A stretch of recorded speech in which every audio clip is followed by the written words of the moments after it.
नमस्कार दोस्तों, स्वागत करते हैं आपका आपके अपने परिवार में। तो दोस्तों आज हम शुरू करेंगे उसके आगे का वीडियो, जहाँ पे हमने क्वेश्चन समाप्त किया था। वो था हमारा लास्ट क्वेश्चन था हमारा, रिजर्व बैंक ऑफ इंडिया द्वारा नोट निर्गमन की किस पद्धति का अनुसरण किया जाता है। तो न्यूनतम कोष पद्धति का 2007 और 2014 में पूछा गया प्रश्न।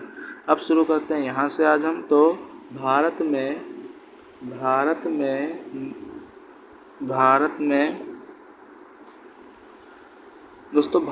में नकद कोष अनुपात में वृद्धि के लिए सत्य कथन है। यह एक साख सर्जन को कम करता है।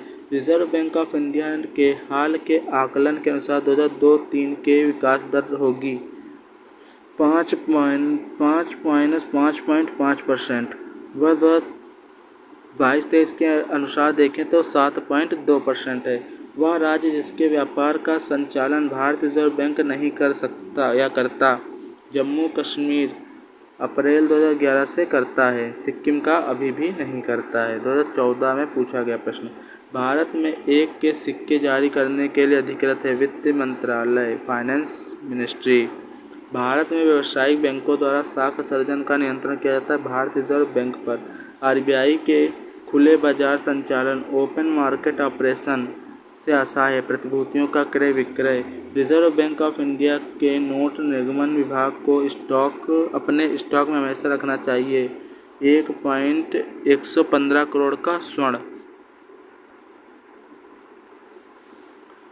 नेक्स्ट बात करते हैं तो भारतीय मुद्रा में 1 रुपये का नोट जारी किया जाता है भारत सरकार के वित्त मंत्रालय के वित्त सचिव के हस्ताक्षर पर।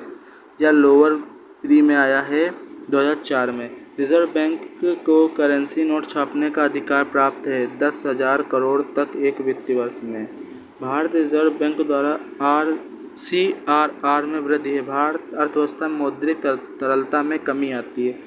बैंक दर वह दर है जिस पर आरबीआई वाणिज्यिक बैंकों को उधार देता है।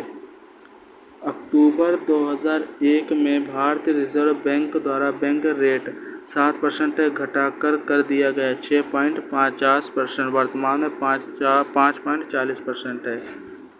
नेक्स्ट क्वेश्चन पे हम चलते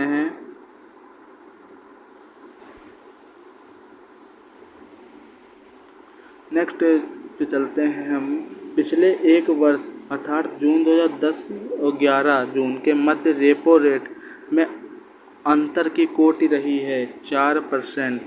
वह दर जिस पर बैंक भारतीय रिजर्व बैंक को उधार देता है या जानी जाती है रिवर्स रेपो दर। 2008 में पूछा गया प्रश्न।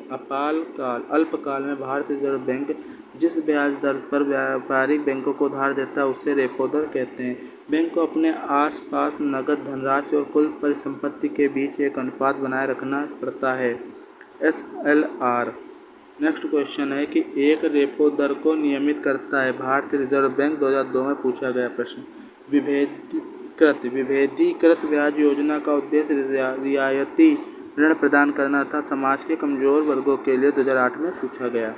निजी निवेशकों को प्रोत्साहित करने के लिए एवं सरकार को सस्ते ऋण सुलभ कराने के लिए हाल ही में ब्याज रेट घटाई गई है। 2004 के क्वेश्चन पूछा गया था। 30 सितंबर 2014 को भारतीय रिजर्व बैंक की नीति समीक्षा के समय रेपो रेट था 8% और वर्तमान में 2023 के अनुसार 5.15% है। वाणिज्य बैंकों में गैर निष्पादीय परिसंपत्ति का अर्थ है ऋण जिन पर ब्याज तथा मुख्य रकम की वसूली नहीं होती। कृषकों के पास आसानी से पहुंचने के लिए किसान क्लब बनाए जाएं, भारतीय स्टेट बैंक ने कहा। भारत सरकार ने 14 बड़े व्यापारिक बैंकों का राष्ट्रीयकरण सर्वप्रथम किया 1969 में। भारत का सबसे बड़ा व्यापारिक बैंक है state bank of India. Uttar Pradesh में 1971 में व्यापारिक बैंकों का साख जमा अनुपात निरंतर बढ़ा है। वर्तमान में स्टेट बैंक ऑफ इंडिया को छोड़कर भारत में सार्वजनिक क्षेत्र के बैंक हैं 12 2019-20 की रिपोर्ट के अनुसार। अब बात करते हैं कि भारत में क्षेत्र ग्रामीण बैंकों की स्थापना हुई 1975 में। 2010 के मेंस में पूछा गया प्रश्न। हाल ही में स्वाभिमान नाम से एक कार्यक्रम प्रारंभ हुआ। इसका प्रमुख उद्देश्य है ग्रामीण निर्धनों के घरों तक बैंकों को पहुंचाना 2010 में पूछा गया। भारत में व्यापारिक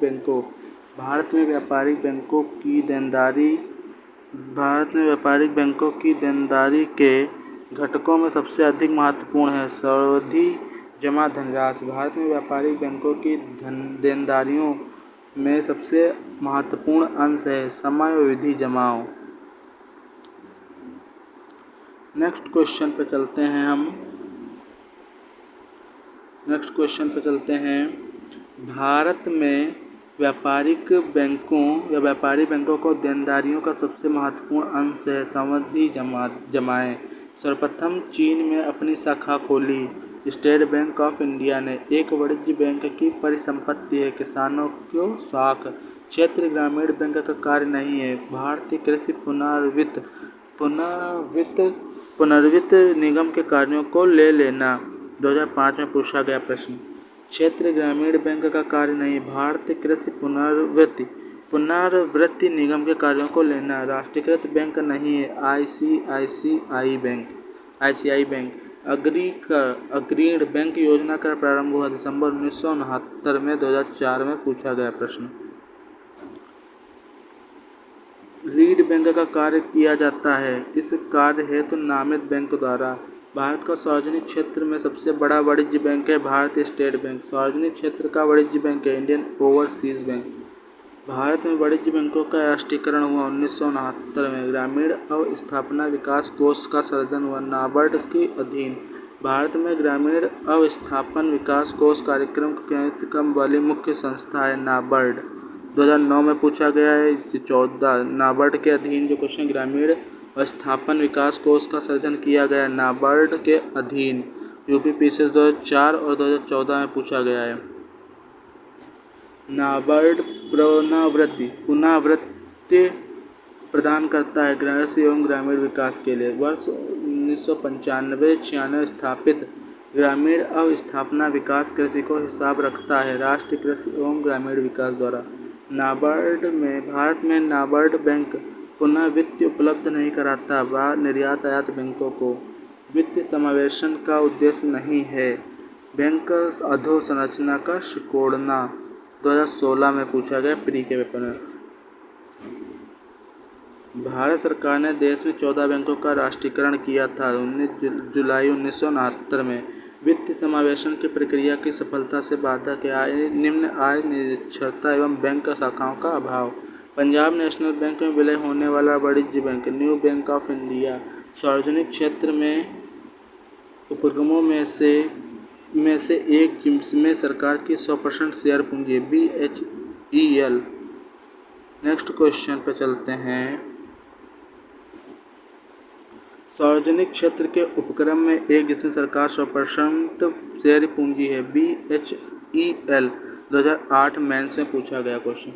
भारतीय रिजर्व बैंक ने सूक्ष्म वित्त के अध्ययन तथा उस पर सुझाव हेतु एक समिति का गठन किया गया है।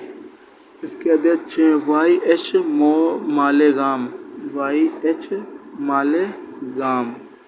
भारतीय रिजर्व बैंक के गवर्नर नहीं रहे राजा J चेल्ल्या। नरसिंहा समिति का संबंध है बैंकिंग संरचना सुधारने से। भारतीय रुपये की पूर्ण परिवर्तनीयता का प्रश्न का परीक्षण किया गया तारोपोर समिति द्वितीय द्वारा। स्वयं सहायता समूह SHG बैंक लिंकेज कार्यक्रम को क्रियान्वित नहीं करता नाबार्ड। 2015 में पूछा गया प्रश्न। RBI के ओपन मार्केट ऑपरेशन का आशय है सिक्योरिटी प्रतिभूति के व्यापार से इनसाइड ट्रेडिंग संबंध है अंश शेयर बाजार से। 2007 में पूछा गया प्रश्न। नेक्स्ट भारत रिजर्व बैंक एक शीर्ष बैंक है। मुद्रा पूर्ति को नियमित करता है भारतीय रिजर्व बैंक ऑफ इंडिया की स्थापना 1935 में। 2004 2011 2004 में पूछे गए लगातार प्रश्न। फरवरी 2011 में स्वाभिमान कार्यक्रम लागू किया गया है। इससे संबंधित है बैंक साथी।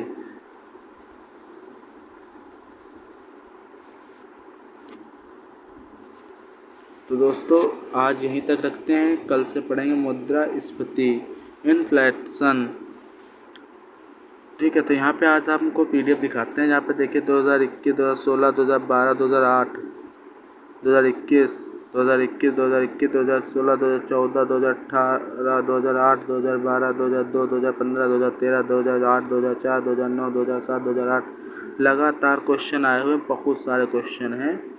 ठीक है, तो आप चैनल को सब्सक्राइब कर लीजिएगा। ठीक है, ये PDF आपको बहुत जल्द ही मिल जाएगी।